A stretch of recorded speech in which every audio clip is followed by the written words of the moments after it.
vous savez, les projets, c'est sur de longues années, c'est pas une génération, c'est plusieurs générations. Par exemple, si vous prenez les États-Unis, le développement des États-Unis s'est fait après plusieurs générations. Donc, il s'agit de lancer le projet et progressivement, avec la jeunesse guinéenne qui est maintenant maîtrise, parce que nous avons la chance aujourd'hui que la jeunesse africaine maîtrise aussi bien que les Occidentaux les nouvelles technologies, il viendra à ces jeunes de continuer ce que nous avons commencé.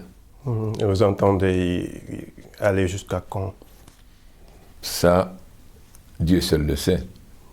Et le peuple. Le peuple. C'est-à-dire, vous avez demandé au Premier ministre de lancer des consultations. C'est tout à fait normal, parce que le peuple est souverain. Et je vous fais remarquer que les États-Unis ont déjà eu 27 constitutions. Il est normal qu'on interroge le peuple. Le monde évolue. Il est normal de comprendre ce que le peuple veut. Cela n'a rien à voir avec une élection. C'est de voir est-ce qu'aujourd'hui les conditions sont remplies en Guinée pour la protection des enfants, etc. Donc je ne suis pas venu pour discuter politique, je suis venu pour les affaires. La Guinée est un pays souverain, qu'il a démontré en votant non en 1958, et la Guinée tient absolument à sa souveraineté, à son indépendance. Donc les problèmes guinéens sont discutés en Guinée, non pas à l'extérieur.